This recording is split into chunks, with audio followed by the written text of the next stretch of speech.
Dr. Tuli, I see you there with your team. Senior Counsel, Advocate Arense, and your team. Good morning. Good morning, Honorable Chair, Honorable Members, Minister Mchunu and his legal team, and media, everyone present. The members of the media, good morning to you. I saw today you came very early, and when I arrived, some of you mistook me for Minister Mkhwnazi, but you could notice the difference that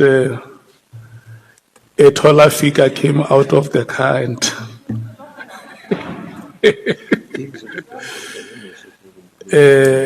Minister Edward Senzo Mchunu, good morning and welcome.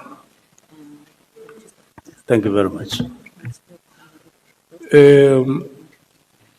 We are going to start with today's proceedings. Minister, we've invited you here for today, tomorrow, and next week, Tuesday.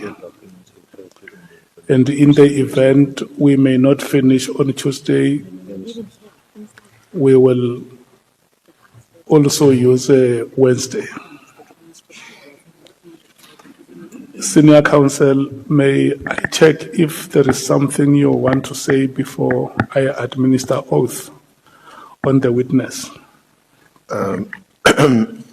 Not particularly, Honorable Chair.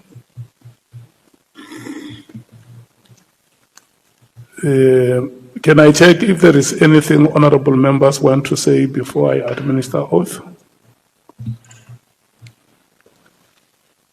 Okay, I'm not seeing any hand. I'm proceeding. Once I'm done with that, Senior Counsel, I'm going to hand over straight to you to start with the process.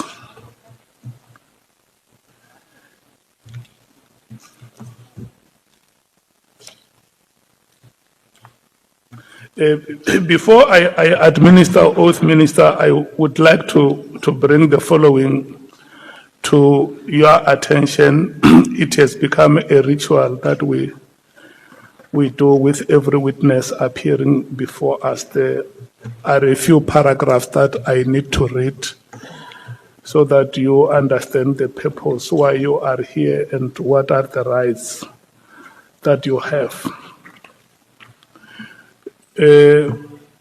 Honorable Minister, you have been invited to appear before this ad hoc committee, which investigates the allegations by Lieutenant General Mkhwanazi.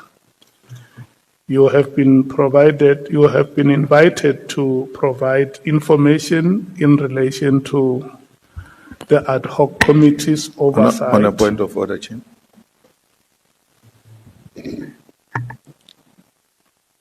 Can I speak? Yes, you can speak. Yes. I thought, good morning, members, good morning, Minister, and people of South Africa. I thought the procedure will be that you hand over to the Senior Counsel, who will now present to you the witness before this committee and ask you to administer the witness's oath, because he would have satisfied himself that this witness before us is a rightful person who must be before us, and then hand him over to you for you to administer the oath. Yeah, that is exactly what I did, Honorable Member. I requested the Senior Counsel before I administer oath to say, is there anything that he wants to say? He said he was satisfied, we could proceed. Unless you want him to read it into the record, I can once again give him that opportunity to do so. But I checked with the Senior Counsel if there is anything that he wants to do before I administer oath. Yeah, that's the problem with our senior counsel. If these things of law, they don't have a shortcut. That's what we spoke about even before the witnesses came before us, that the step-by-step includes the following. So he should have done what is expected of him. He can't say, I'm fine. He must say, before you, Chair, this is so and so, wara, wara, wara, wara. I therefore request that you admit, you take and make him to take an oath before we can put him on the stand. Thanks. No, it's fine. I note the concern. Let's not crucify him. Let's forgive him. Senior counsel, may you just confirm that the witness that we administer oath on is Thank you, Honorable Chair. the right witness. Honorable Chair, honorable members, everyone watching, everyone present, we are satisfied that Minister Senzo Mchunu is present, he's before us, we've consulted with him. He's ready, willing and able to testify. And before he does so, I would humbly request that you administer the oath so that we can proceed with questioning. Thank you. Okay. Thank you so much.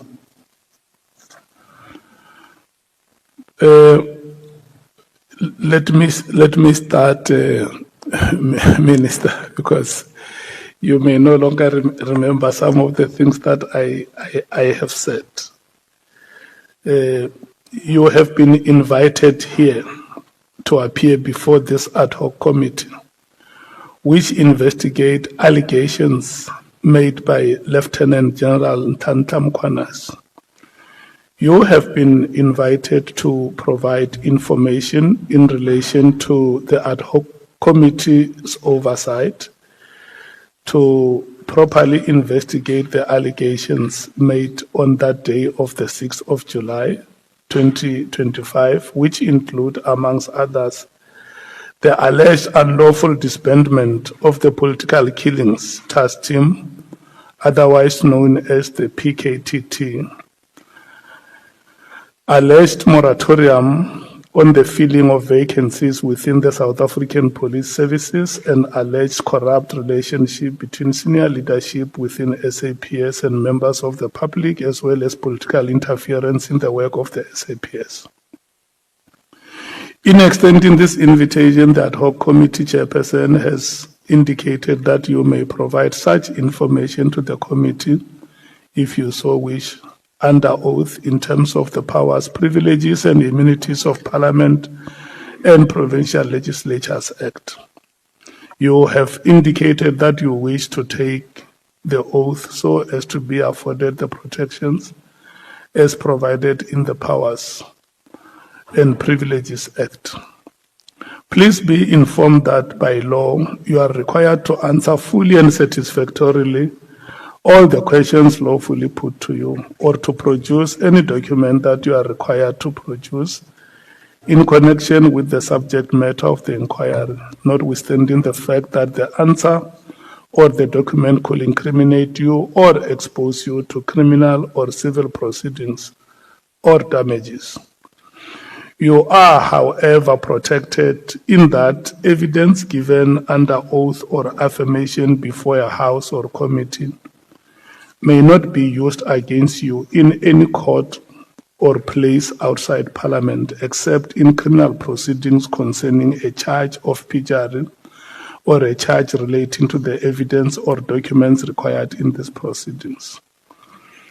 Please be aware that in terms of Section 17(2) of the Powers, Privileges and Immunities of Parliament and Provincial Legislatures Act, a person who willfully furnishes a House or committee with information or makes a statement before it which is false or misleading commits an offense and is liable to a fine or to imprisonment for a period not exceeding 2 years.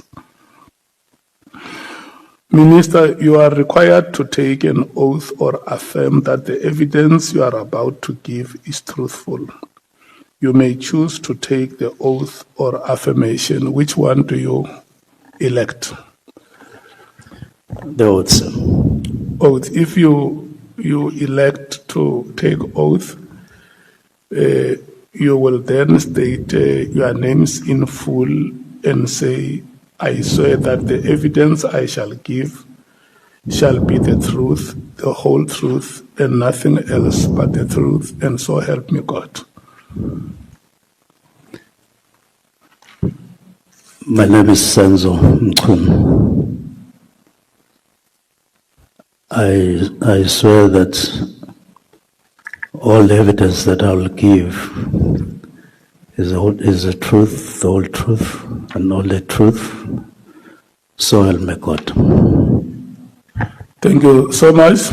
I hand over to your legal counsel. Thank you, Honourable Chair, Honourable Members. Good morning, Minister. And again, thank you for your attendance. Thank you for your cooperation, you and your legal team. It hasn't been easy. Obviously, evidence has been given before, and you were required to adapt, adjust, whatever your statement. But we now have it. Honourable Chair, Honourable Members, may I just refer you to the documents that you have in front of you. There are 4 volumes. The first one contains the witness statement with annexures up to annexure SM 34 up to page 245. The next volume are annexures SM 35 to SM 44. So this bundle ends at page 557, and then you have 2 other bundles. We've labelled them Exhibit Bundle 3 and Exhibit Bundle 4, and they contain a combination of exhibits that some would have been already part of the witness statements that have come before you for ease of reference. For example, you'll see the Minister's Directive of 31 December. It's contained in this bundle, and there's other exhibits that are not part of the statements, but which we intend to refer to, and that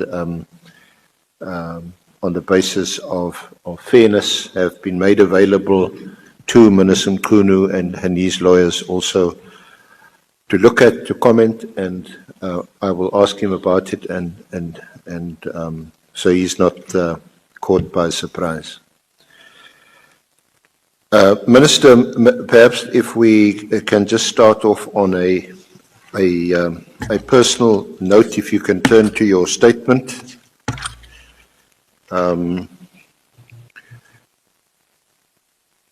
You're aware of why you are here today.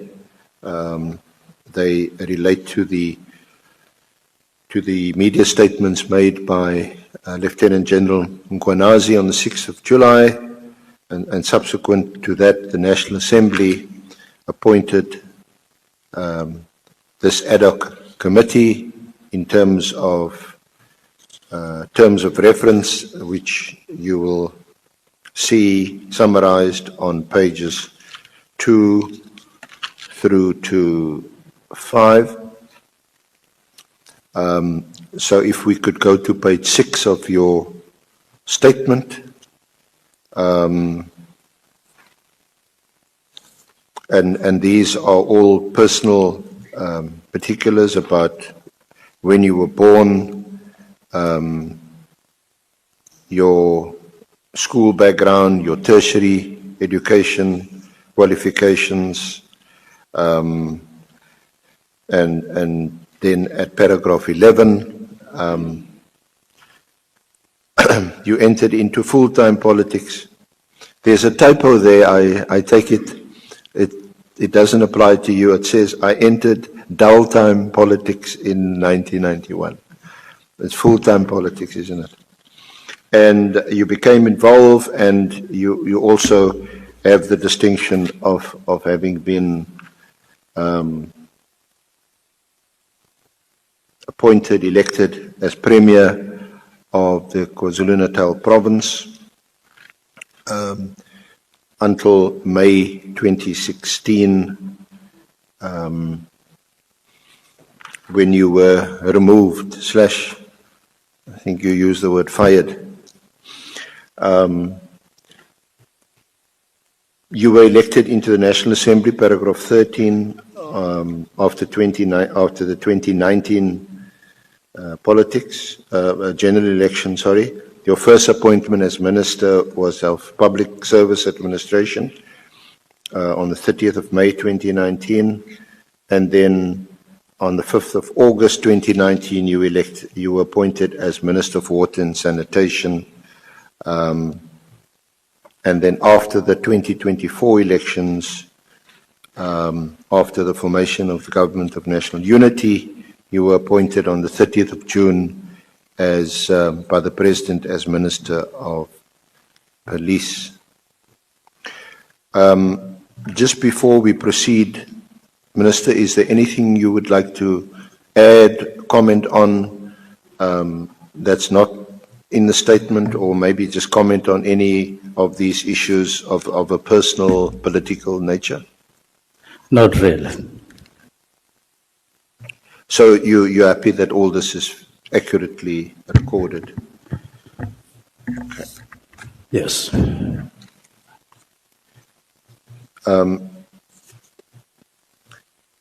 Can we just perhaps discuss your appointment and then your orientation as Minister of Police? After the elections and the formation of the Government of National Unity, you had been in the previous administration, you had been Minister of Water and Sanitation. Did you know, or were you aware that you would be appointed to another portfolio, especially Minister of Police? No, I wasn't until it was done. Or maybe just explain to us briefly, how does it work? Do you just get a phone call from the President to say, I'm appointing you, and you don't have a choice, or are you consulted, or how does it work?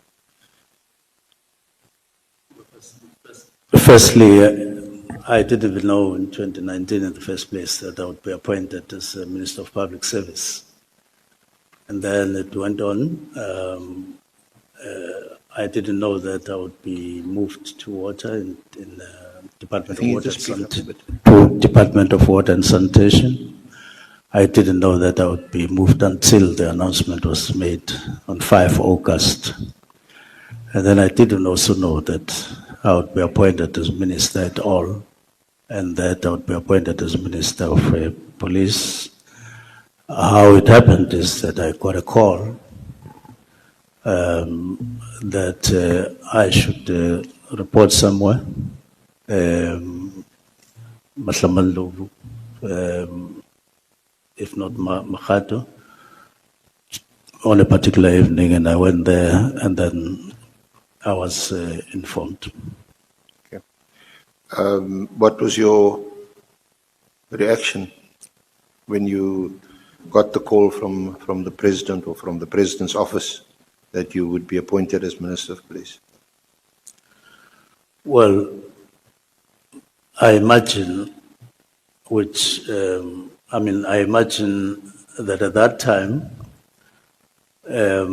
I went there, as I say, not knowing what would happen.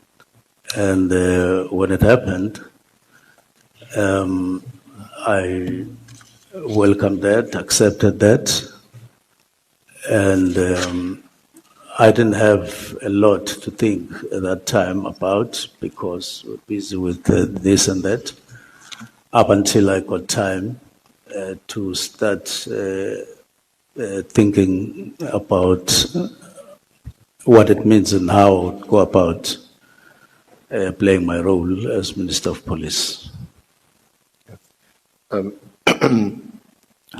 No doubt, as you've come to realize as you took on the job of being Minister of Police in our country especially, it's a huge portfolio with a huge responsibility. You nevertheless decided to accept that responsibility, and you've no doubt carried it out to the best of your abilities. Yes, that was the other part of it.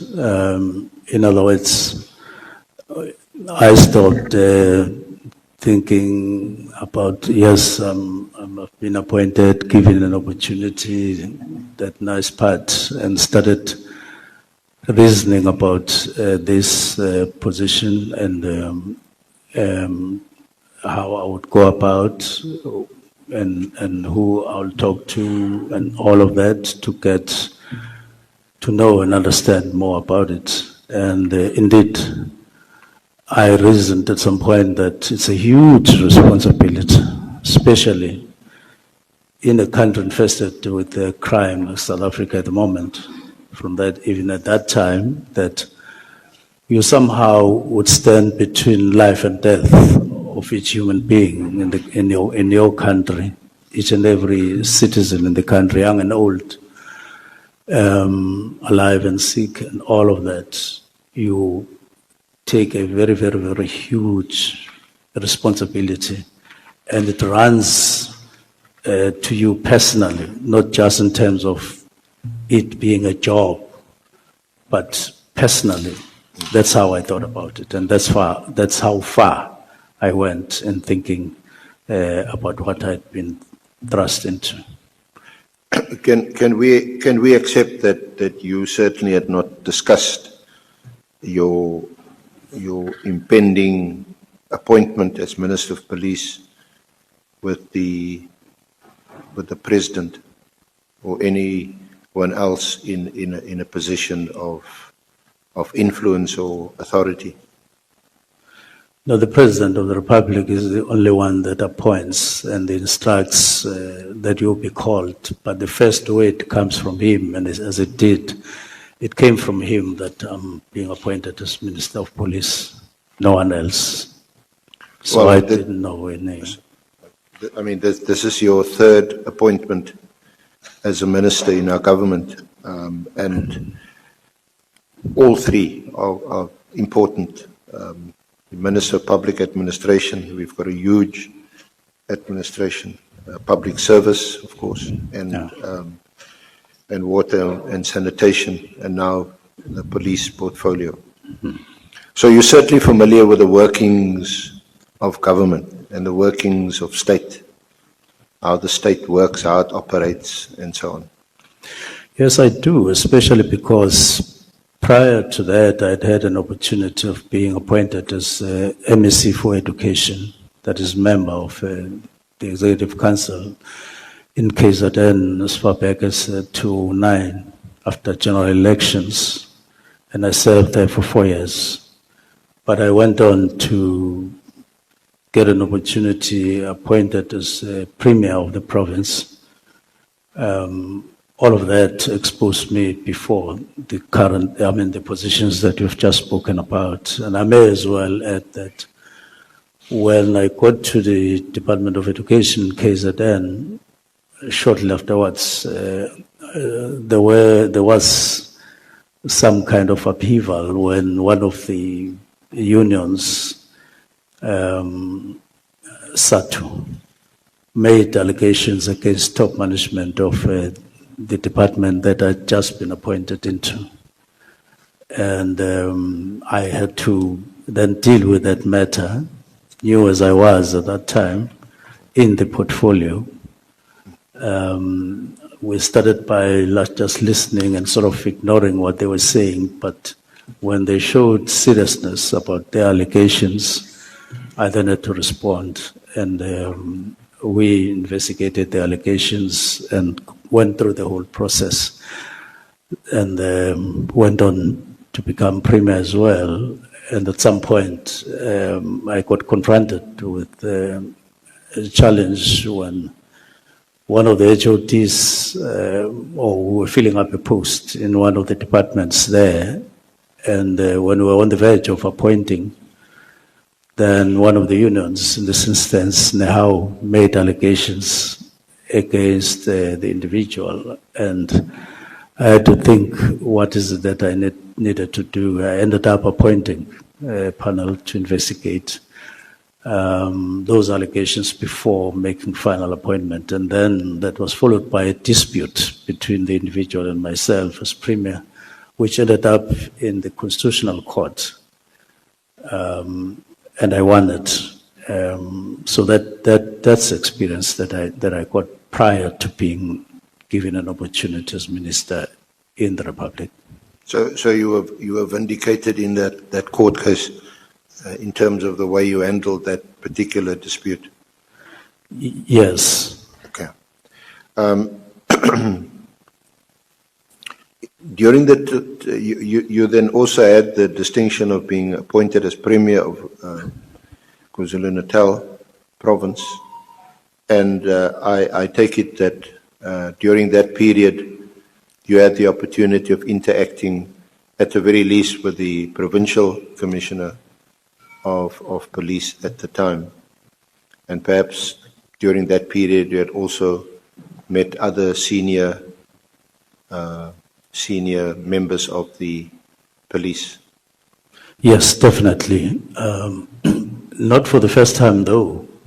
I had been interacting with police for quite a long time, coming from KZN, which was almost all the time during the time when we became active in politics as a student.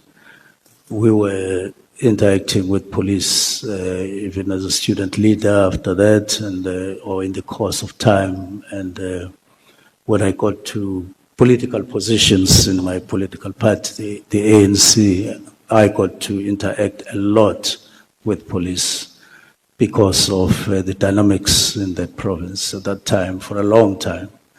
And then as well as when I became MEC and became Premier. I've been interacting with police for quite some time at different levels. So you have both experience of the police, with the police, the way the police conducted themselves at the time when you were actively involved, student, as an activist. So on the one hand, it's how not to police, and on the other hand, post-1994, hopefully you had a better experience. Yes, I confirm that, Yeah. including getting to experience an arrest in the hands of police. It all happened at that time. So did you get to know Lieutenant General Mkhwnazi during this period when you were MEC, when you were Premier? No. You didn't get to know him at all? No, not at all. Who would have been the Provincial Commissioner of Police when you were Premier? At some point, there was Ngiti, at some point, General Ngiti. That was before. After I became Premier, I can't remember who it was, up until Mamunye. Yes, Mamunye, General Mamunye, Lieutenant General Mamunye, who got appointed more or less at that time when I was Premier. We were working with him. And your relationship with the Provincial Commissioner and the police at the time?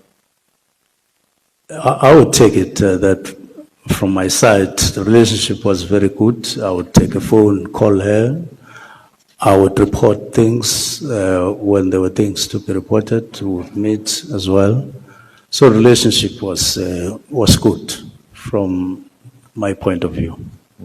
Who would have been the Minister of Police? at the time? Minister of Police, there were different ministers during that time. I think we started off with Minister Nathi Mthethwa. Nathi Mthethwa. And then I think Nathi Nhleko after that, and then Minister Mbalula after that. So they all had, but I knew that at some point there was also Charles Ngakula in political circles.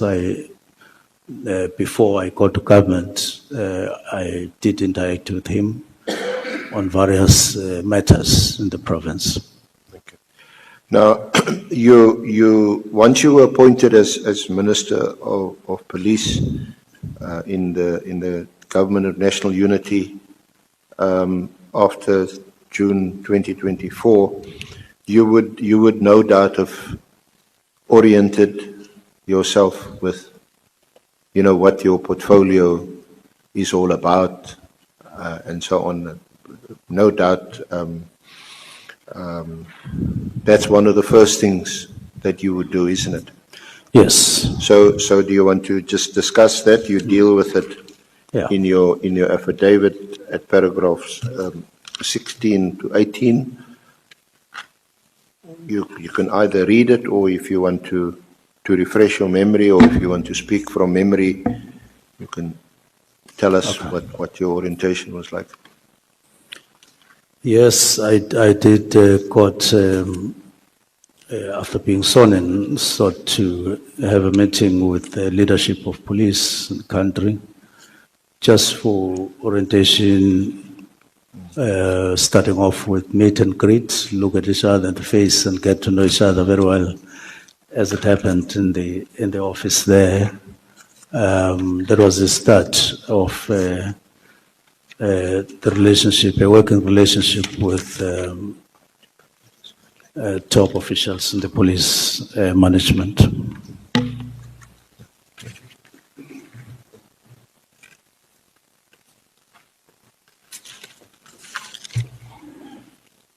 So at paragraph 18, you say that my orientation was, paragraph 18, page 9 of your statement. Yeah. My orientation was extensive and ended only this year. Some of these orientation briefings touched on matters relevant to the National Political Killings Task Team. You refer throughout to that task team as the NPKTT.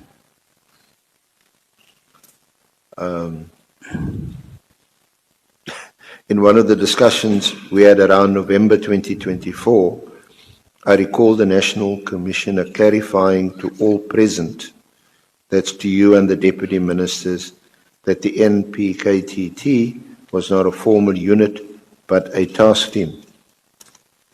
This to me was obvious because the NPKTT was a task team and not a unit. The important part about what he said was that the intention of the NPKTT was to evolve to a dedicated murder and robbery unit. I will later on demonstrate that the National Commissioner withheld information from this committee.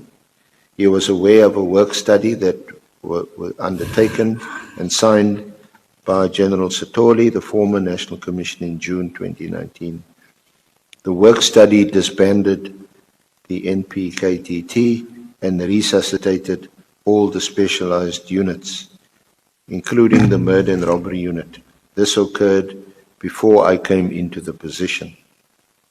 Mine was to give effect to the work study outcomes.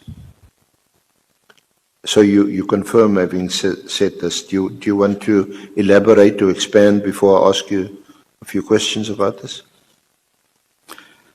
Yes, I confirm that this is my statement as read, and would want to elaborate by saying that I made it my duty after I got appointed that beyond interacting with individual police officers, especially the National Commissioner, as part of my orientation, and interacting with them as groups as they would organize, that I would go out of my way, understand some of the things from documents, from interacting with other people. And one of the people I met, of course, was former Minister Begicele during that time, who did an orientation, handed over a file to me, outlining things, some of them that were on course, others that I would need to deal with, including what the portfolio entailed in terms of various committees of cabinet and all of that. And of course, other people, as they would have wanted to meet me to advise here and there. It happened like that. And I must say I got a lot of support. And I thank all those people who interacted with me at that time, including in particular National Commissioner and his deputies. They were kind, they were open, they were interactive and cordial relations that they sought to develop and I sought to develop. But of course I did become aware, as I say, of other things which wouldn't have been necessary to then say, let's discuss this and that. Just things that would have been happening in the department in that particular way. And of course, in this instance, later on, I familiarized myself with, through meetings. So orientation became orientation, but at the same time, it became discussions, and in some cases, during those discussions, we took various decisions. So it was not always up to the end of the year, just a question of sitting and listening. We were very interactive together with the two deputy ministers, asking questions, but also opening up and leading discussions, but also in some cases, taking decisions when we felt we needed to test our ideas and what we had. And later on, I did become aware of this particular issue of units, of task teams, the difference between task team and the unit. And the names of such, and including the National Political Killings Task Team, and the history and background and all of those things. So we got to know those things up to end of the year in various meetings. I think it would be expected of any new or a minister coming into a new portfolio Yes. that's, I suppose that's why you use the word orientation specifically. Or to orient means just to familiarize yourself, Yes. and you would rely on people telling you how things work before you get to grips with it, and you can start asking your own questions. So that would have been expected in the first period. But what I want to ask you to comment on is in that second sentence of paragraph 18, you used the word touched. You said some of these orientation briefings touched on matters relevant to the NPKTT.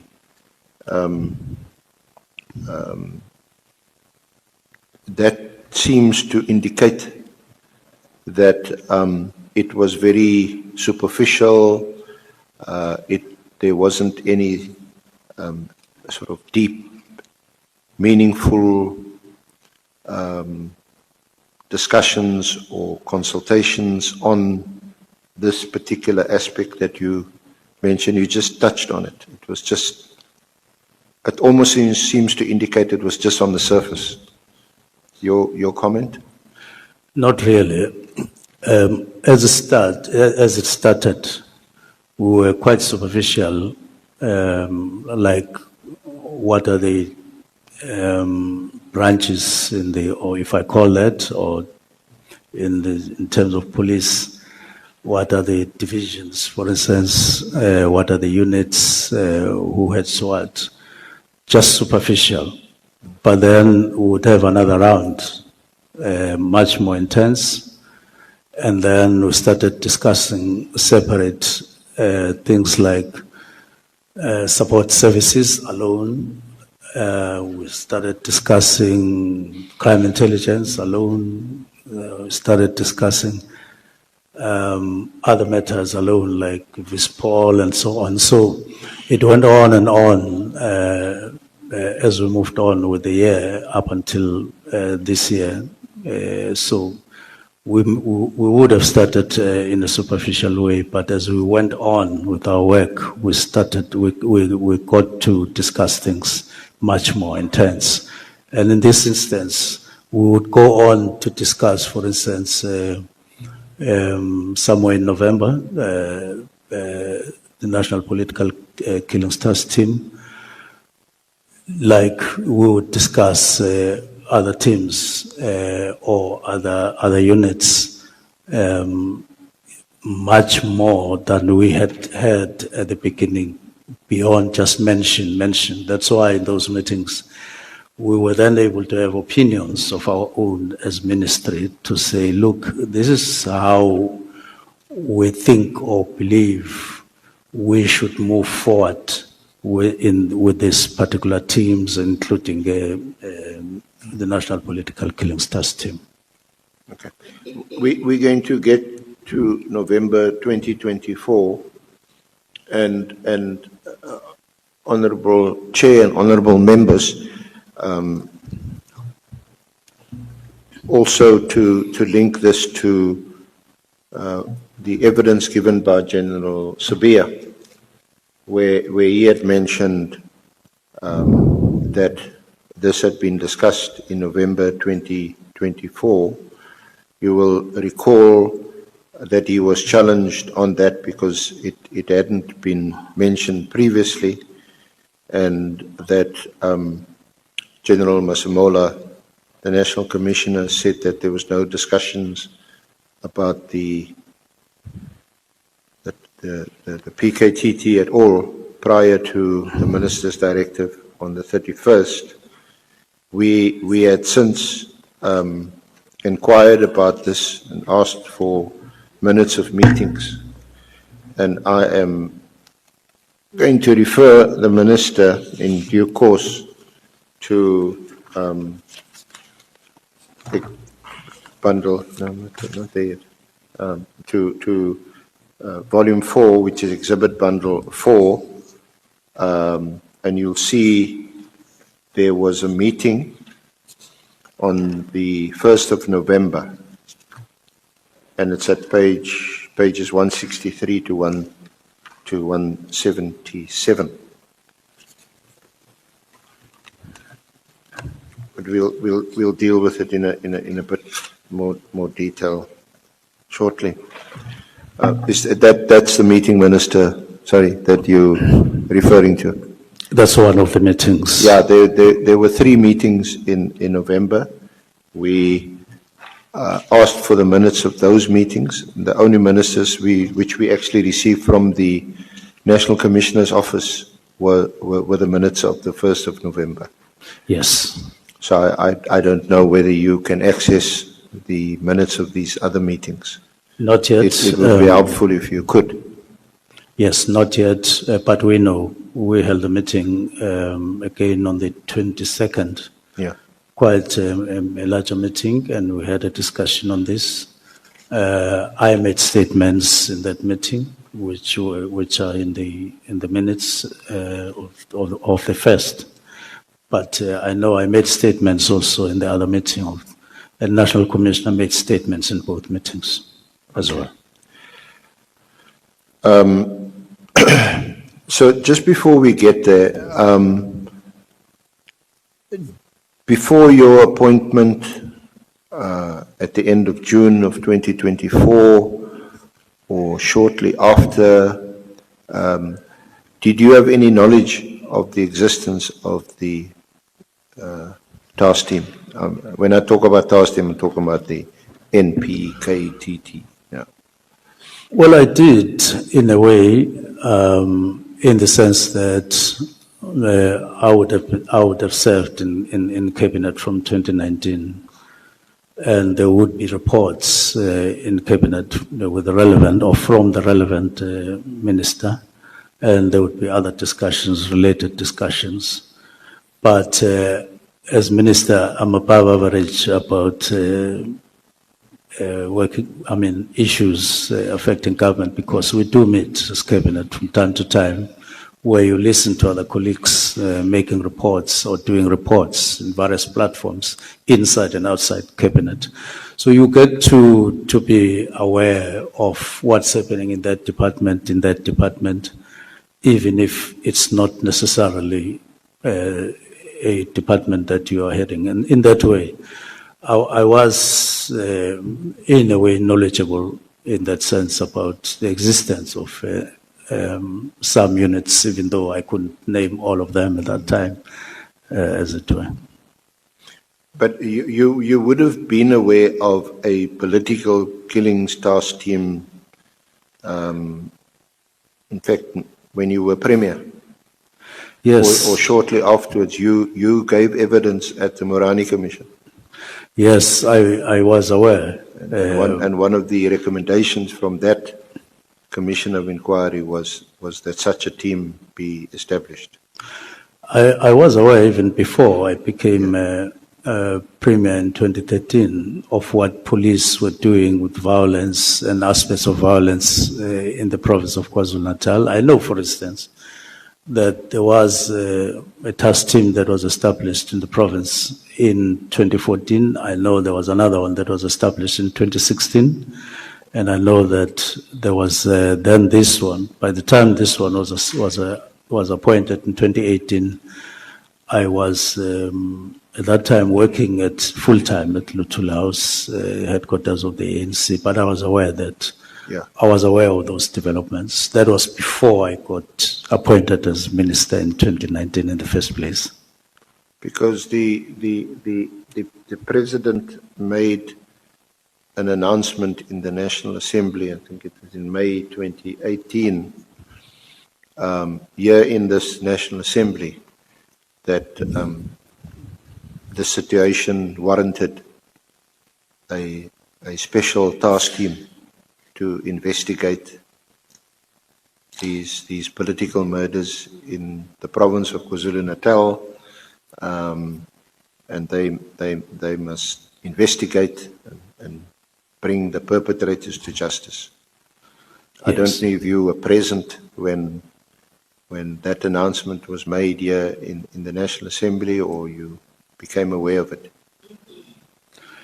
Well, I know that in 2019, the State of the Nation address, the President did make statements on the need for specialized units in subs to deal with what was happening at that time in the country, and that it was agreed that there would be those specialized task teams. Generally, and later I became aware that indeed relevant minister did start processes of responding to the calls that were made at that time. So I know that there was a particular study that was gone into in that year, 2019, to respond on the call that the President had made, that there is now a need to have specialized task teams, specialized units in subs to deal with various categories of crimes in the country in a much more coordinated, much more organized and resourced manner. And that study was indeed undertaken. But I know that when it was completed, already management of police, and I imagine with the minister leading, they were then entertaining ideas of saying, well, in 2018 we established another task team. We now have completed a study that seeks to rise above various task teams which, in their view, were not necessarily impactful as they would have wanted them to be in terms of combating crime in the country. And they wanted to take the response of government as far as this is concerned to another level. Hence the study, hence then the decision to establish those specialized units in a coordinated way. So, were you aware that this interministerial committee had been appointed or established by the President to coordinate this effort of addressing the political killings in KwaZulu-Natal, that interministerial committee being the Minister of Police then at the time, who would have been Minister Pele, and the other ministers of intelligence, state security agency, defense, justice and constitutional development. Those in defense, they in that cluster. Were you aware of that, or did you become aware of that committee? Yes, I became aware that there was an interministerial task team that was established as an intervention by the President in 2018, and he established that. What I then came to know later is that the intervention, the political intervention by the President, especially after one incident or at the time of one of the incidents in KZN, the President directed or commanded that there must be a mechanism to respond to the problem, and he appointed interministerial task team or interministerial committee, who were tasked with that particular task of developing or establishing a mechanism to respond to the call at that time. And they then established a second tier, which was a steering committee, which I would imagine they established a third tier at an operational, foundational level of people who would operate, and that was under a Lieutenant General who was Deputy National Commissioner at that time. So the intervention that the President wanted to see and finally saw was a kind of a three-tier kind of intervention when it was completed and started operating as it started, and then got to be known as the National Political Killings Task Team. So it referred to that kind of three-tier, each one clearly identified, interministerial, and then the second tier being the steering, and then the operational one right on the ground of people who were operatives. So that was a complete mechanism that the President set up to deal with that incident of Mr. Makata, Mkhwnazi, and other matters that got referred to them later, but it was in direct response to that particular incident, among others that had happened just before that one. And it was a concern to the president. That is what then happened, which would then be assessed or evaluated from time to time to look at impact and other aspects thereof. Now, you mentioned that must one accept that you were briefed on this, on how the team was, or the unit, I think. Would you prefer to call it a unit? I prefer to? Would you prefer to call the task team a unit? No. I actually must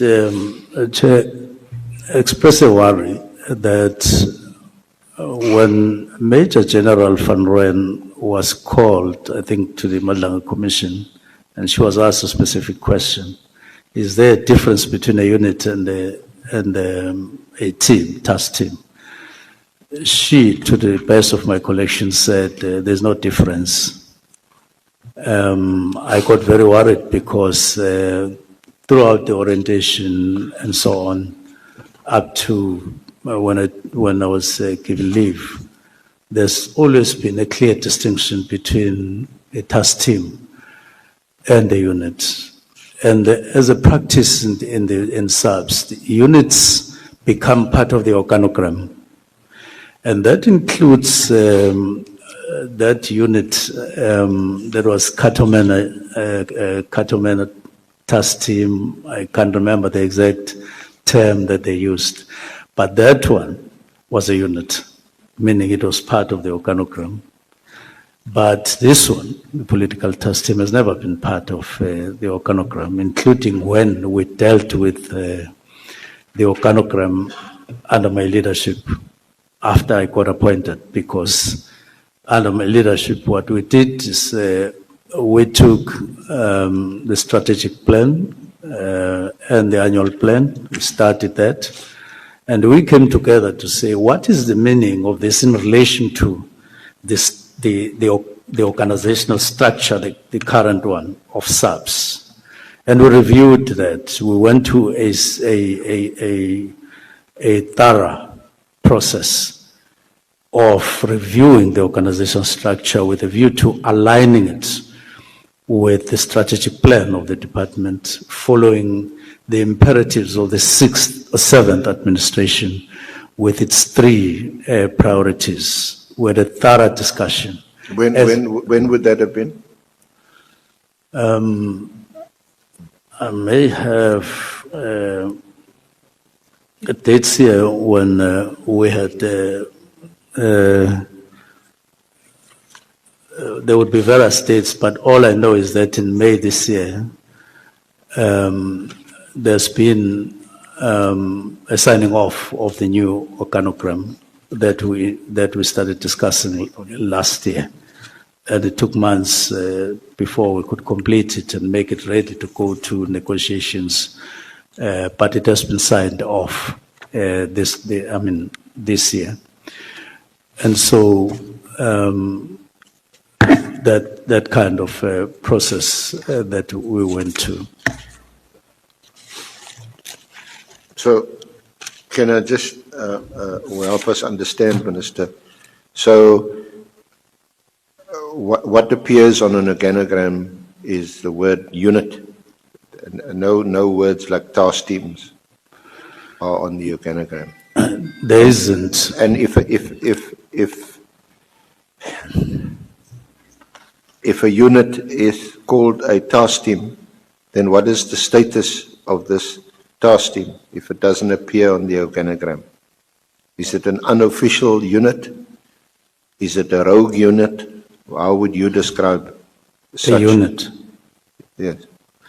Yes, a unit would be deliberately established as part of the organogram for a particular purpose. But it would be, as I have observed up to now, it would be on a sustainable basis. In other words, it would be envisaged as a long-term kind of an arrangement. Some of these units have been there for quite a long time, and that has been the practice. But at the same time, task teams have been established from time to time at various levels. I suppose that even at a district level, a district commissioner would observe a particular problem in their area of jurisdiction, and they would say, we need a particular task team to deal with that particular problem, and of 3 people or 4 people and so on, and they would be allocated some resources and they would deal with it. At provincial level, they would do the same, establish a task team for a particular purpose with a specific time frame, specific allocation of resources, and it would be gone into. Once the mission has been accomplished, they would then withdraw members. Remember, when you establish a task team, you don't all of a sudden appoint people from outside. You pick up people from within that particular area as you choose, as they may be suitable in terms of their expertise for a particular purpose. And then you draft them in as part of that particular task team. And as soon as the mission has been accomplished, you then get them back so that they continue to play their role where they come from. You don't open up a gap on a permanent basis because you'll cause confusion. Say, for instance, in a province, if you suddenly see the need to establish 8 task teams for a particular reason, it would mean that you would need to call a number of people from the and who you wouldn't be able to replace for the duration of that particular. So that's why it is always necessary that once you are done with the mission, you withdraw people. They don't ask you where to go. They go back to where they are ordinarily appointed. So that has been the practice, well established in SAPS. So can we accept then, from what you're saying, that a task team won't appear on organizational structure or what is called an organogram because it is appointed to perform a specific task? And in this case, the President appointed this interministerial committee to establish a task team to deal with political killings, specifically in KZN. And he made that task team be chaired by the Minister of Police, who would then perform administrative duties of the interministerial committee in terms of agendas for meetings, discussion, and all of those as Minister of Police. And everybody was aware that this is a task team. In fact, throughout government, in my experience, outlined before, once you mention task team in the country, 2 things jump up in your mind. One is that you are going to pool a number of people with with skills that are relevant for what needs to be done. Like in a disaster, you put up a task team. You pull up people that are going to be relevant in dealing with that particular task that has been identified in a particular area for that particular time. But it is always an element of a time frame.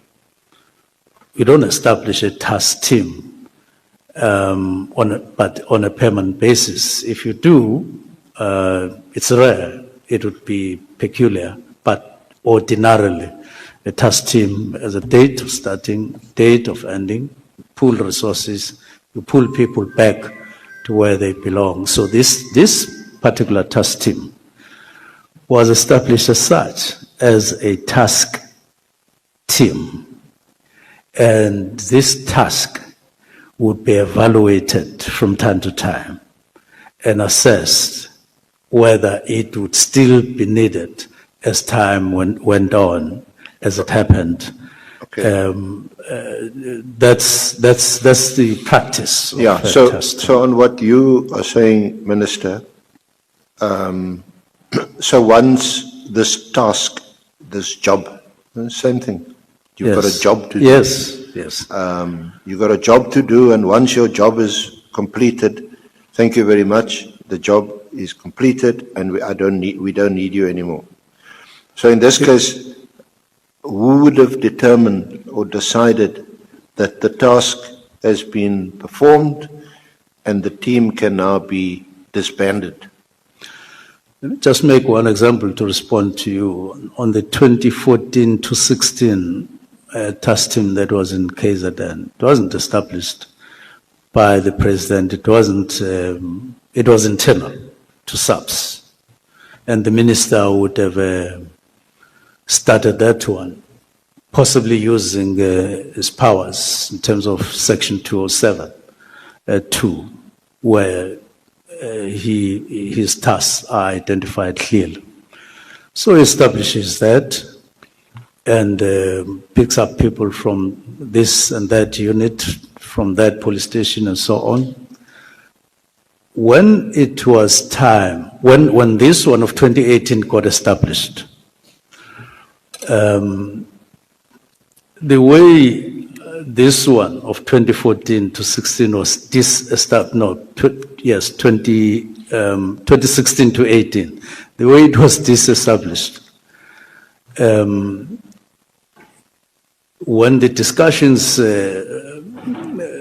took off and matured of the National Political Task Team, people got informed that there is now a new direction and we're setting up a new one and so on.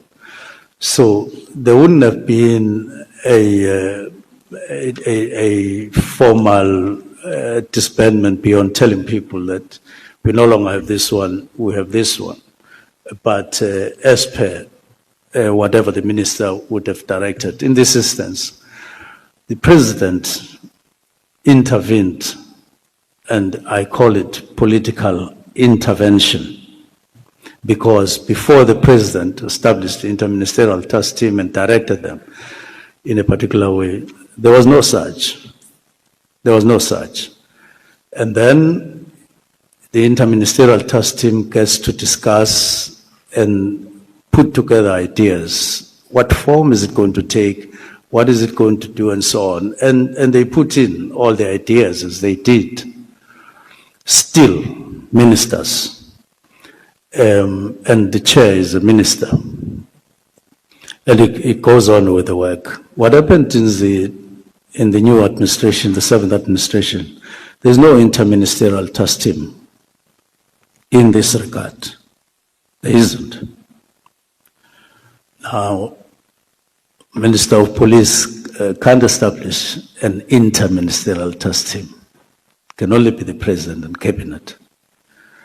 So you land in that situation.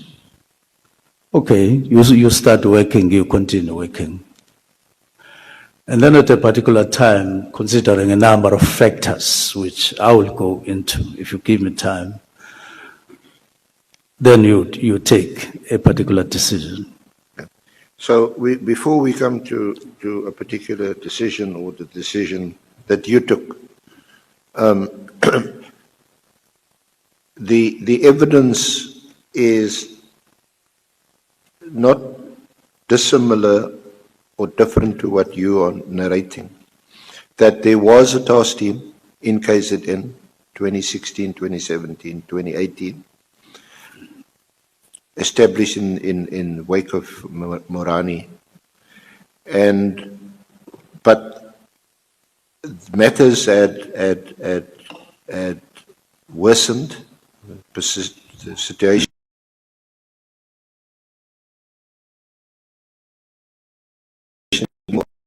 The president then said, "I'm going to appoint this interministerial committee to establish this task team, this political killings task team."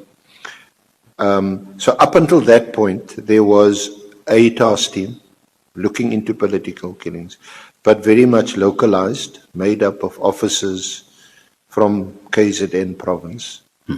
But it was then wasn't that effective. Yes. for various reasons. Officers from KZN, some would be bribed, some were corrupt, some are just scared, fear, because they come from the community.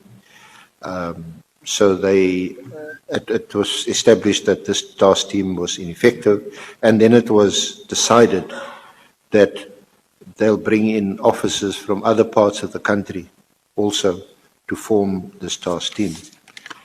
I don't know if you're familiar with that as the narrative changes. So in 2018, Yes. the composition of this task team had now changed. You aware of that? I'm quite aware of that because, as the name says or suggests, IMC, that is interministerial.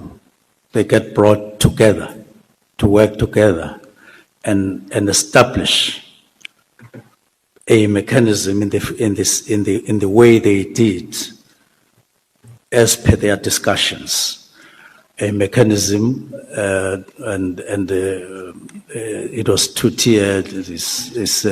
They pull in other officials from relevant departments. Yeah, so- in the steering committee, and then thereafter. The yes. interministerial committee Yes. formed of different ministers would then provide expertise, resources from Yes. various departments to form a multidisciplinary team. Yes. And it would also involve the working with the NPA, so it was directed by a prosecutor. Yes, and police from Yes. outside KZN. And this formed part of a presentation that was done to the interministerial task team. Are you aware of that? And General Mkhwnazi was instrumental in making such a presentation. I think at the time, General Satoli was the National Commissioner. Yes, Are you aware of that? yes, he was. It was him at that time. But are you aware of the presentation that was done? Were you aware of the role that General Mkhwnazi played in the formation of this task team? Yes, I'm aware. And I'm also aware of what other role players played, because it was not a one-man show. It was the interministerial task team giving a team of officials a task, which they came back to present to them. It was always a group of people. In fact, if just for the record, Honourable Chair, Honourable Members, if I may refer you to Bundle 3 of the exhibit bundle. It's Yes, one. the exhibit bundle, yeah. Yes. You got it? Yes. Item 1. Yes. Item 1 of the exhibit bundle, EB1, pages 1 to 10.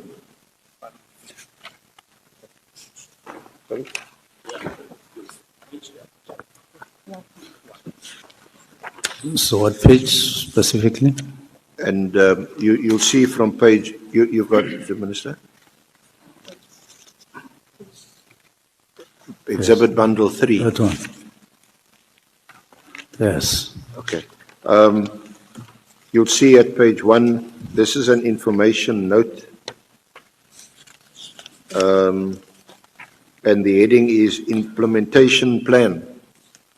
Investigation of political related KwaZulu-Natal cases, KwaZulu-Natal from 1 July 2018 to 31 December 2018. Yeah, I see that. That's page 2.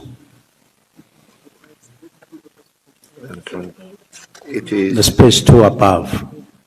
and on page 10, Okay. you'll see at the bottom, it is dated 18 June 2018,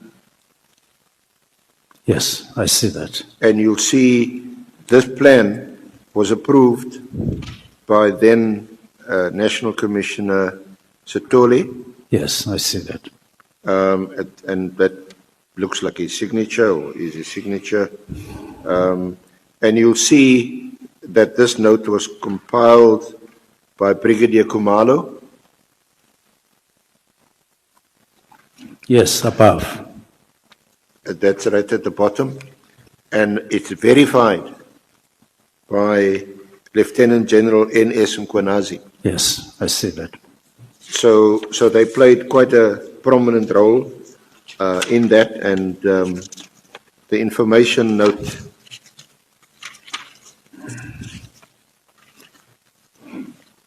When did you first have sight of this note? Or is this the first time that you have sight of this note, or when we made it available to your lawyers, and it's also referenced in the. Sorry, maybe I should have just confirmed this with you also. We did make available to you and your lawyers the Mkhwnazi statement with the annexures that was before Madlanga, and the Masemola statement and annexures. Yes. So you would have seen that. So this note, when was the first time you saw this note? To see this note? Yeah, that I've just referred you to. No, I've just seen it. So you hadn't seen it before? This very one? Yeah, No. yes, the one that I've just made reference to.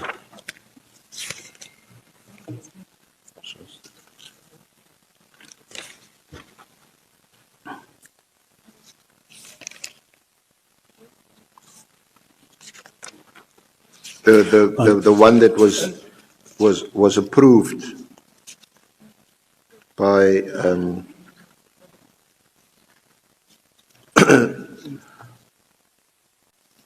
by the National Commissioner on the 18th of June 2018. Yes, I see it, and I've seen it before, not in this particular form, and not as a bundle, but just in parts of it, not strictly compiled like this. But I'm aware of the content of this. I've become aware of it before. And Before I got this one. did you see it, or were you made aware of it as part of your orientation as the newly appointed minister? Yes, as I indicated before, that as I familiarized myself, or got to familiarize myself with issues, I came across many documents on various aspects of subs, either distributed or I got them elsewhere or brought to my attention elsewhere. So I've been aware of this, but not as compiled the way it is compiled, but different aspects thereof. So this information note is very helpful in terms of giving us background why this team was established. You'll see that on page 1.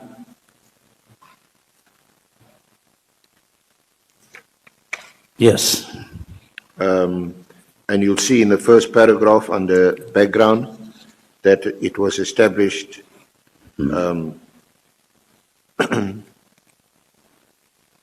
by the President in May 2018. The Interministerial Committee consisting of Ministries of State Security, Justice and Correctional Services and Police. The committee is chaired by the Minister of Police and is tasked with ensuring that the perpetrators of these crimes are brought to book. The IMC met with the task team investigating these cases on 21 May 2018, and one of the preliminary observations was that this multidisciplinary task team was working in silos, and it does not have an investigation and prosecutorial plan or strategy that is aligned to overall government priorities contained in the National Development Plan of 2030, the Medium-Term Strategic Framework, the MTSF, and other key policy prescripts i.e. creating safe and secure environment. Then the then acting provincial commissioner led the process of developing the strategy, which was tabled, and at the meeting of the IMC, the strategy and its implementation plan were provisionally approved by the National Commissioner. Then they deal with the current situation on page 2, on page 3, the operational approach and concepts. And then in paragraph 4, on page 4, composition of the operational teams.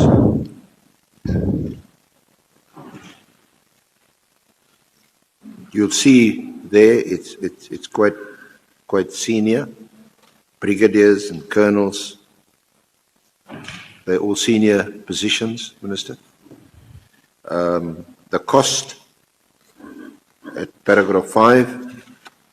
So this plan is it will commence on the 1st of July 2018 to the 31st of December 2018.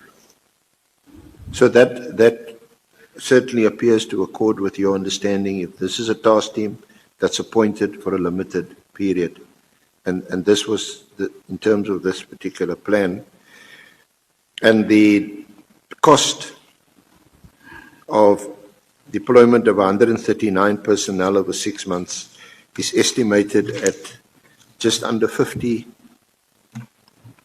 million rand. And the breakdown is provided for on page 5.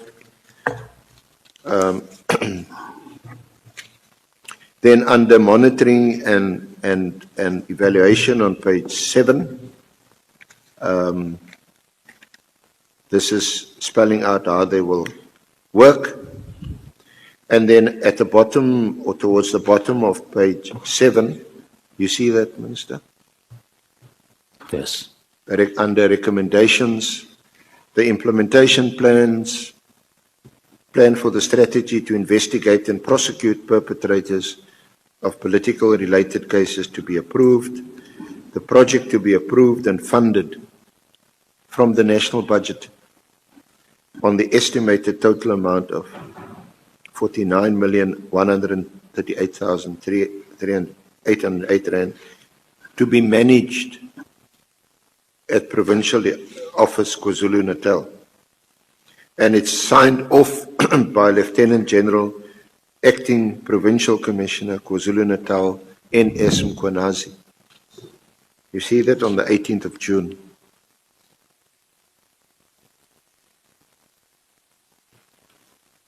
And it is on the following page, you'll also see that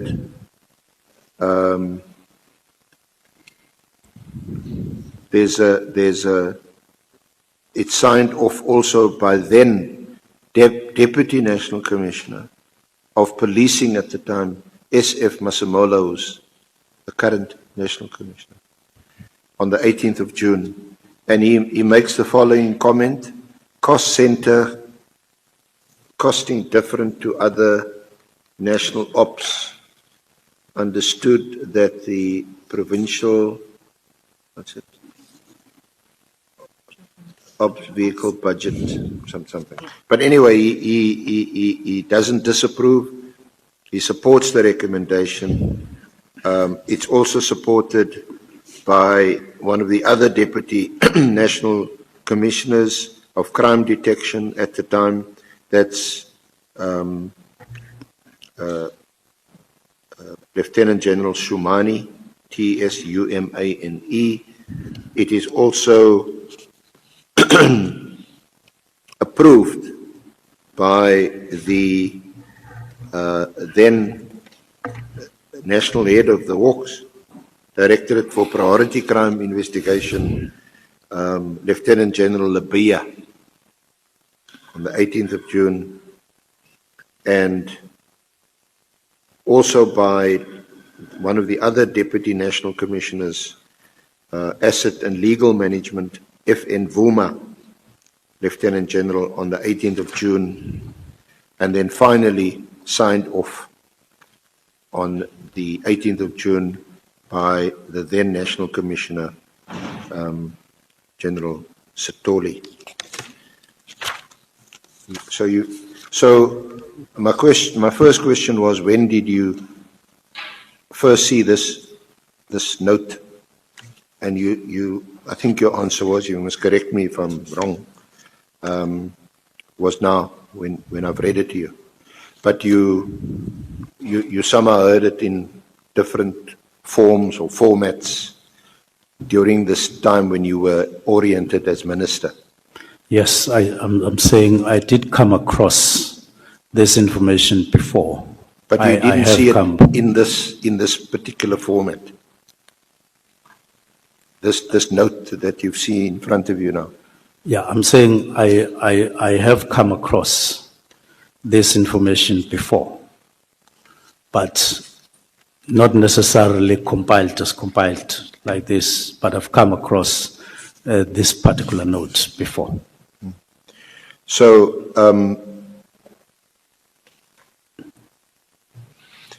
now from this note, and this is for your comment, it appears to be a case that this was a political initiative made by the President in his capacity as the President of the country.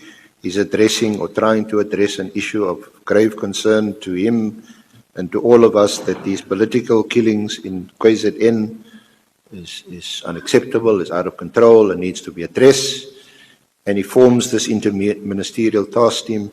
But now this political initiative has to be implemented.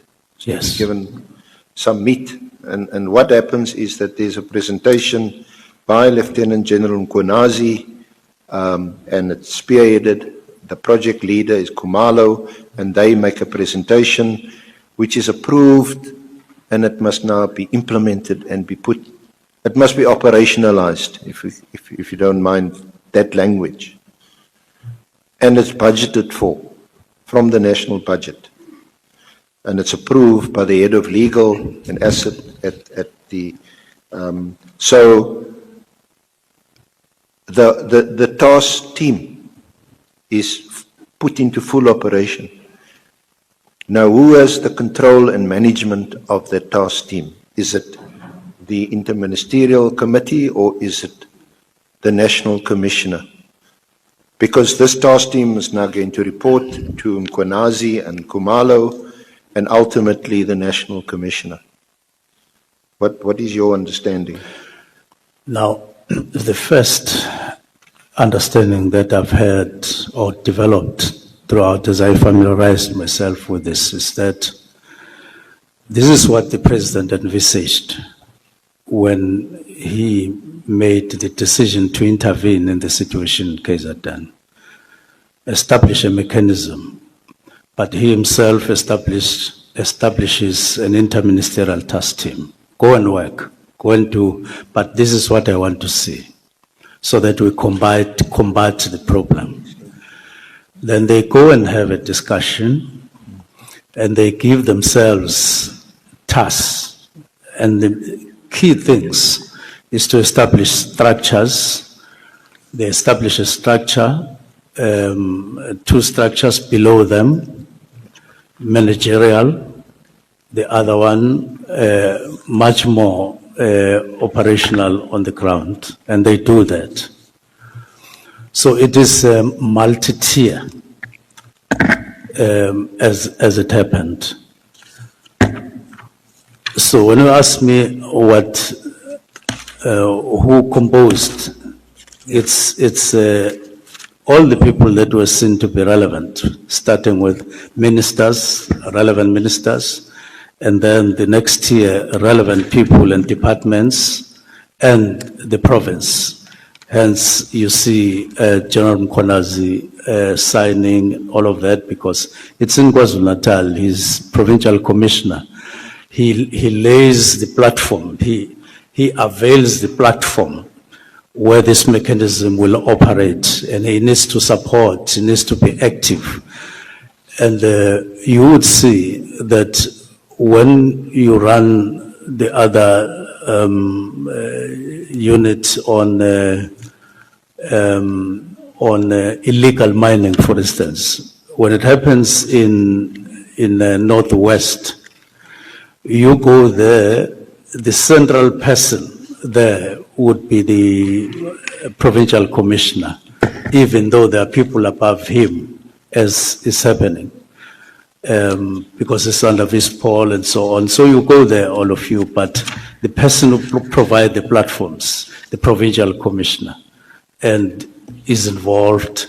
And so even though it's not a provincial kind of an instrument or structure, but because it is in that province, he gets recognized, he gets encouraged to play a role, a conducive role, an enabling role, so that all other players are able to move. And when they move out, they are able to say, we leave a person who's providing a platform actively, and in this instance is General Mkhwnazi. And it works like that. And they therefore established it like this. But Minister, didn't it work like this according to this plan? There was the initiative from the President, the formation of establishment of the Interministerial Committee, importantly because you don't want to operate in silos anymore. You want to have a coordinated approach. So justice is involved, and the NPA is made available to assist, appoint a prosecutor dedicated to this task. So all of them are dedicated from various, whether it's from the State Security Agency to provide intelligence, defense to provide some or other assistance. All of them are there. That's why they formed this team. But the team that now is established by Mkhwanazi, led by Khumalo, they must now begin to operate. Surely they operate in accordance with the instructions of either Mkhwanazi, Khumalo, or the National Commissioner, who at the time was Sithole. They don't operate according to the instructions of the Interministerial Committee. Well, how do you understand it? Because it's signed off, it's approved, the funding is approved. Or let me start with this question or proposition, that do you accept that this task team that was established certainly for this period from 1 July 2018 to 31 December 2018 conforms to the law? It's a lawfully established task team. Yes. In fact, approved by the Interministerial Committee.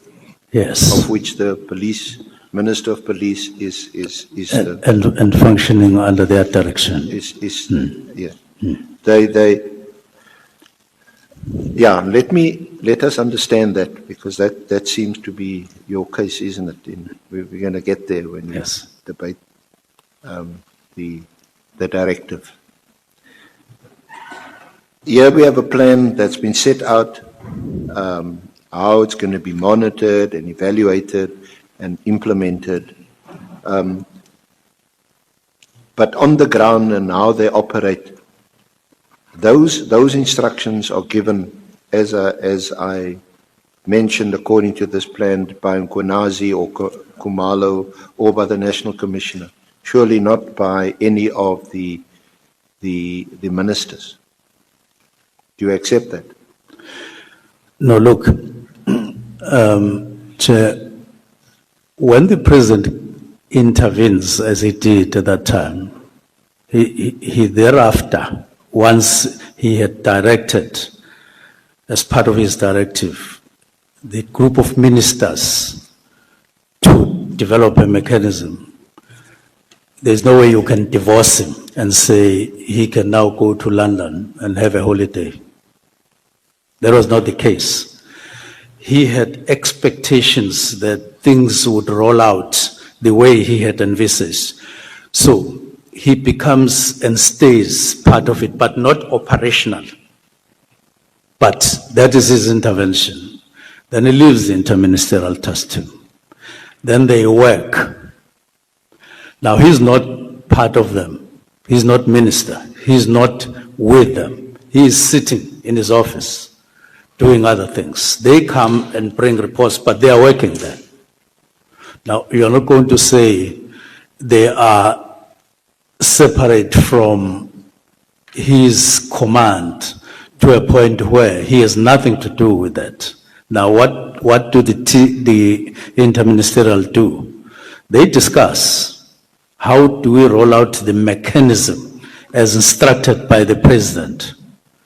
They then say the best way of doing this, get prosecution, get skills in terms of detectives, get people from outside. They discuss actively. Once they agree. In fact, Minister, just to interpose, in fairness Yes. to you, the presentation that was initially made by the then acting provincial commissioner of KZN, that did have the effect of persuading the interministerial committee that approach at the time was not the right approach. And it wasn't producing the desired results. So they were instrumental in saying no, and this new multidisciplinary approach should be. That's fair comment, I think. Yes. So once the interministerial committee have conceptualized this thing, of course discussing with everybody at officials level, in other words, officers, they then leave. They say, you do as discussed, this is the resolution and so on. And they start implementing. The people who implement are not necessarily the politicians, but they establish, they direct, they give directives to say, this is how it should happen. And these ones operationalize it, and they become, they bring it into this, they manage it. In other words, it becomes managerial when it gets to implementation, but you can't divorce. As I talked, I spoke about 3 tiers, and maybe even 4 tiers if you count the president. And so, managerially, they then implement as you see them. So this is at management level. Even them, General Kumalo, General Mkhwanazi, would leave certain people, either groups of them coordinated at a particular level. They wouldn't run around with every task of the task team. They wouldn't, for instance, be involved personally on all the investigations, on all the collective collection, on the arrests and so on. They are managing, but there are those who run the actual errands.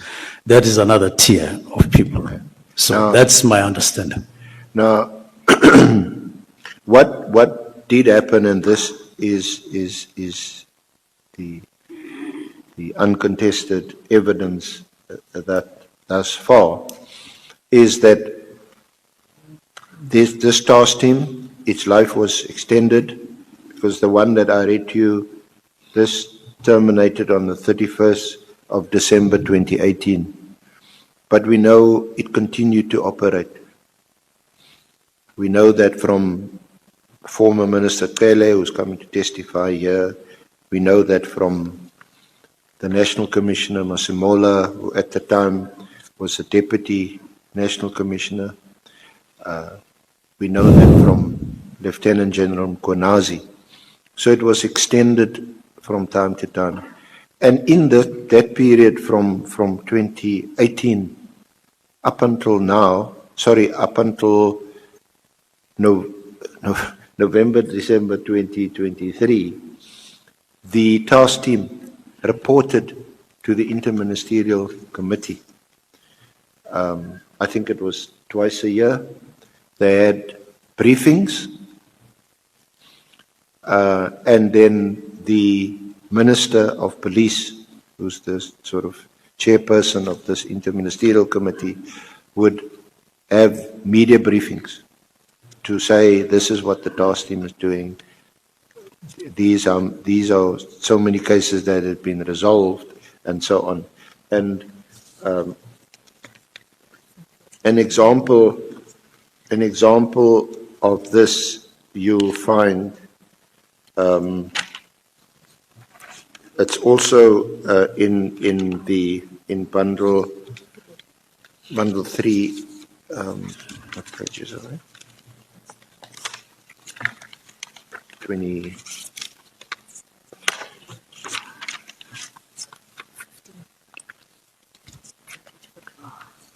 It's at it's EB3.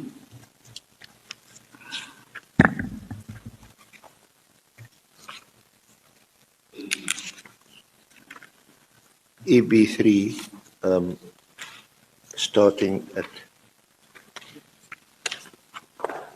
page 15, and you'll see, for example, at 18, there's a media briefing, 21 May 2018, 3 August 2018. You see it there, Minister? Yes, I see that. 3 August 2018, there's a media briefing, hashtag police ministry, hashtag media alert, police minister, hashtag Becky Kelly, to give an update on progress thus far on political killings in the province of KZN, 3 August at 11:30. Then there's another one on the 13th of September 2018, again where former Minister Kele featuring prominently, March 2018 on page 23. That's 2019, 28 March 2019, then June 2021, and this appears to be the last one, 6 September 23. It's certainly the last time that Minister Kele was Minister of Police. And you'll read from, if you're there, Minister, 6 September 2023, media advisory issued by the Police Ministry. The Interministerial Committee looking into political killings in KwaZulu-Natal will on Wednesday, 6 September 2023, update the media on the latest successes of the team tasked with investigating politically related violence in the province. This briefing follows a meeting of the Interministerial Committee consisting of Ministers of State Security, Defence, Justice and Correctional Services, and is chaired by the Minister of Police, General Becky Pele. Members invited to attend. That apparently was the last and apparently that was the last briefing, and the President was also in attendance at that media briefing. It was apparently at the airport. So that's how it worked. This team was established and it was extended from time to time, from 2018 to 2019, 2020, 2021, until 2023, and more recently, is it that one? It's attached to your statement it's SM31 at volume 1.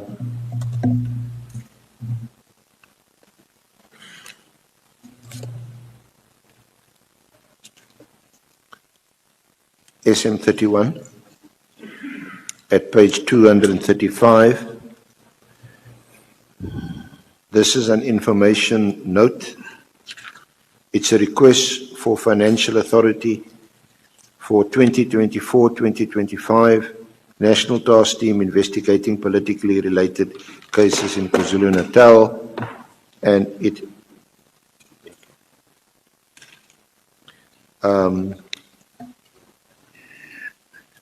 and on page 238, you'll see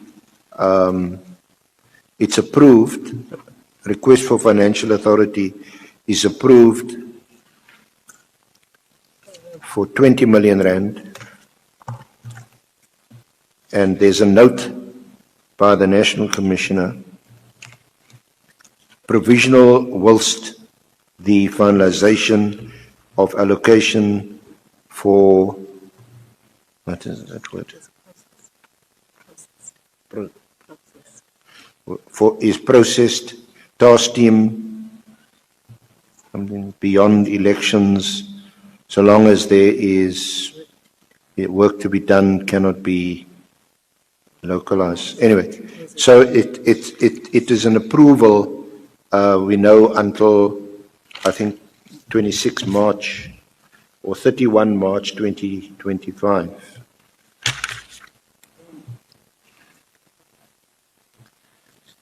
Sorry. Yeah.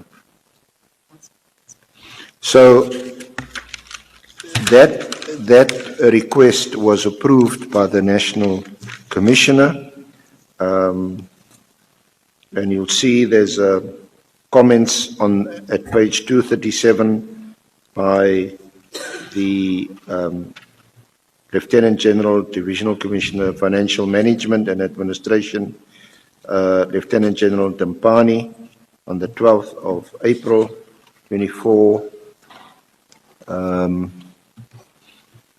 So yes, you'll see on page 237 at the top that it's recommended by the project manager, Lieutenant General Kumalo. He says that the estimated budget is for 94 million. Somewhat be approved and funded. Alternatively, he says, whilst the final budget allocation is being considered for 2024-25, a 2 months portion, 15,810,000, be approved. And it is supported by Lieutenant General, Deputy National Commissioner, Crime Detection, Sabia, on the 26th of March. And there's some comments also by Lieutenant General Dampani, and then eventually the National Commissioner approves it on the 16th of April for 20 million rand. So up until as we speak, the approvals had been given for this task team to stay in operation until next year. Approvals are given in the same way it has been since 2018, 2019. So do you accept the lawfulness of the establishment of this task team? Yes, the lawful establishment, yes, I accept. But I need to explain one thing. What you have just referred to. I know, to be fair, I know you're not a lawyer, and these things may be open to interpretation. So just be careful when you agree with me, or I don't want to put words in your mouth. But this team was established and maintained above board from 2018 through now to maybe the next cycle, next year, March 26, and we'll see whether its life is further extended. But the monies were approved, presumably in terms of the PFMA, everything seems to be above board. Firstly, you would see in the note that you've just presented as part of the process, that there was a note that said that the needs after the allocation that was processed of 20 million, there needs to be a work study. I'm sure you see that from the CFO. Because there's a difference between an approval for funding and an approval for extension in terms of, because if you start right from July, it's clear that it was for 6 months. The task team was established for 6 months, after which there was a review or an evaluation to say, this is how we've performed in the last 6 months. And there is a need then to extend, which would be approved by National Commissioner and the Minister. And these extensions were done up to 2022.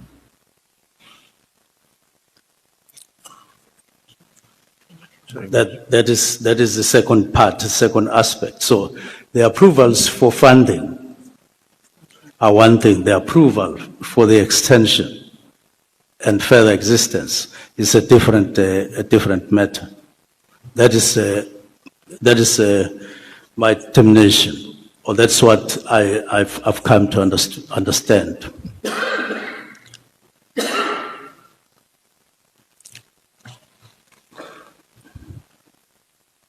Is that what this is? Sorry, Minister, I'm just being... That's why Senior Council, you'd see in 2019. No, I'm just looking at because I couldn't make out the handwritten note from Lieutenant General Dempani, the CFO, isn't it? The CFO. Yes. At page 67, also to volume 1, there where this note also appears.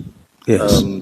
Lieutenant General, Divisional Commissioner of Financial Management and Administration, Depani, approved a significantly reduced budget compared to that initially requested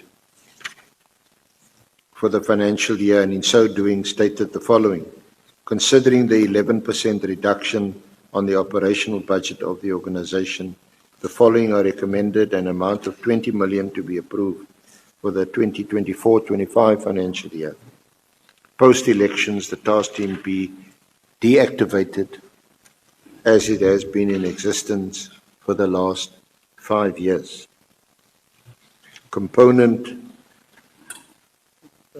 Which component to be tasked to urgently conduct work study investigation for the establishment of a permanent structure in KZN.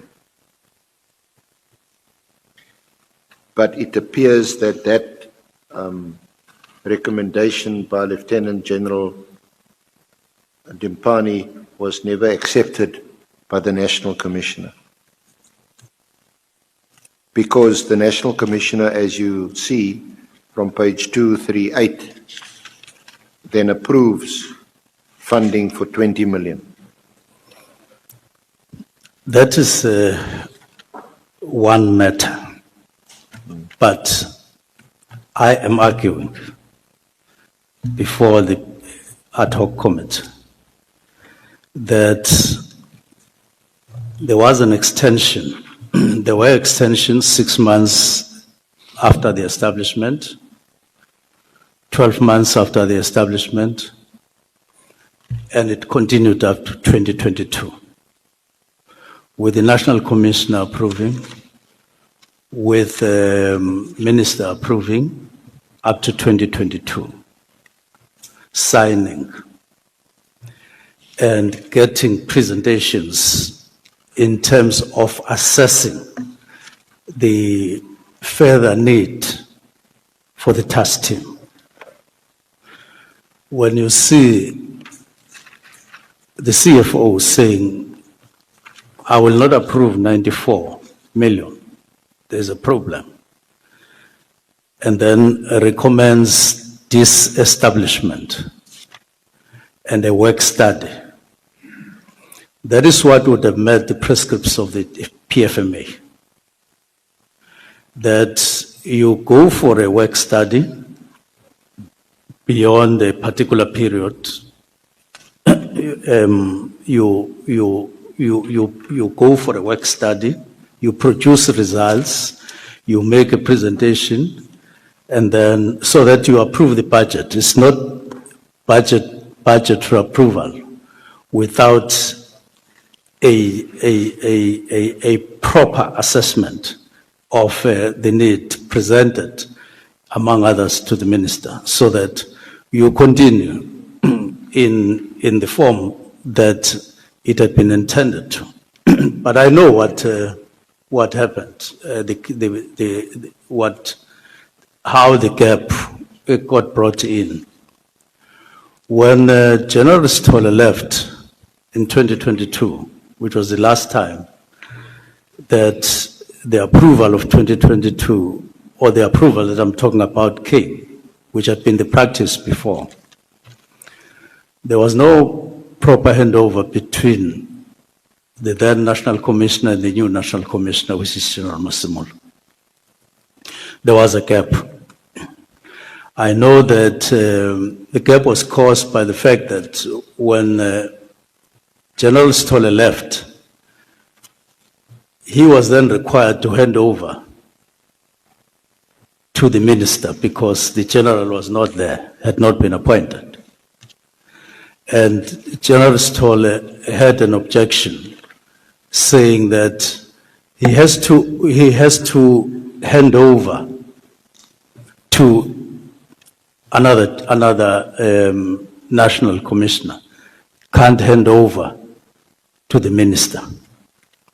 And then there was a break, there was a gap.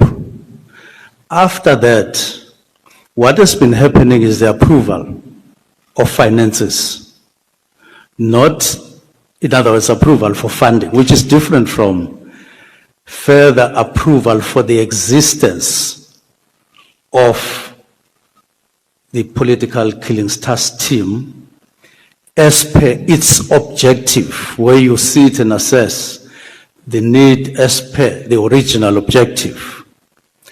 But the second point is that as early as 2019, the specialized units had been established. And the reason why there was an extended need for the existence of the task team beyond 2019, it was because the task teams, now the specialized units that had been envisaged to replace the task team were still in formation. In other words, they were still being established. Now, the view or the vision was that once you have we will have all these specialized task teams fully functional, you would then cease to have the political killings task team, which itself was a kind of a silo, because it pulled different people from elsewhere, put them together elsewhere, and they were dealing with one province in isolation of other provinces where otherwise matters were taking place. Now, you then needed to approve every year so that you justify the existence of the political task team, which would then form the basis of your approval for funding. That's where my argument is. I differentiate between the approval for funding and an approval for the further existence of the political task team. So what you are talking about was the approval for funding without a necessary assessment for further existence in line with the original objectives of the task team. And I'm adding another one. I'm adding that you now had a different scenario where you had units, specialized units, but which were still in formation. Now, by the time General Masimula approves, as he has done this year, he is doing that over and above the study that got approved in 2019, which has the political killings task team already as a subunit and other specialized task team, including taxi violence and so on. And this is a structure that we approved in November last year, because we looked at that work study of 2019, which had been approved and signed off. And we say here, you have what is ideal.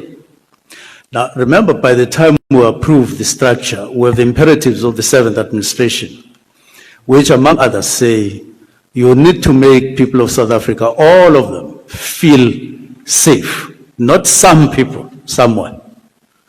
Not a certain grouping of people called public representatives or councillors or those who are political. You now have a new direction, a new political imperative that say protect all the people of South Africa, make them feel safe. And in fact, it is in line with the Constitution of the Republic. The Constitution of the Republic doesn't allow you to protect some and not others. It doesn't.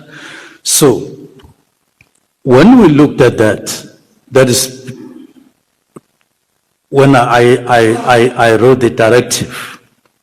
I took into, because I'm still going to go to the reasons, but I'm just picking up that you had to, you can't freeze people. You now have a new structure that caters for the needs, for the need of the, or further need of the political killings task team. You are establishing those specialized units, and you have actually gone to establish others, and that you are on your way going forward. But then you still approve the existence. Now, what are you finding? You are going to find that those people who are in the murder and robbery unit that was approved in 2019, approved again when we did the structure in 2024, they are going to sit and not do their work, because the political killings task team is there, and or it's them who are not going to do work. That's what you are finding in Gauteng, for instance. They have these units in terms of the new structure. Serious and violent crimes, and you have organized crime. And if you establish a political killings task team in Gauteng, it means you are putting them over and above organized crime unit, over and above organized crime, serious and violent crimes unit. There are two units that are now existing. Then you put, so what you are going to do with your funding, you are going to pull people into the political killings task team, and those who remain in these two units, they are not going to do anything. But you are going to be piling people with an undefined kind of situation. And you're not going to be effective on the ground. There's just no way you are going to be effective on the ground, because you are piling people for the same task. Now, I'm then explaining two processes that are separate. You create the political killings task team for a particular objective. You assess it in 6 months. You then sign to extend it up to 2022. And you don't do it after 2022. But all you do, you approve funding for that. And from where I sit, you don't meet the prescripts of the PFMA. And therefore, if you're called by scope, if I'm called by SCOPA, to say, how do you justify what you were funding beyond 2022? We will not have an answer. Because what the motivations that you were getting, they were motivations for money. They were not motivations based on proper assessment for the need to, because if you did the need for further existence, you would have found that the structure has since been reviewed in the form of specialized units, which was not there when the task team was established in 2018. That's my argument. Thank you, Minister. Honorable Chair, shall we take the lunch adjournment?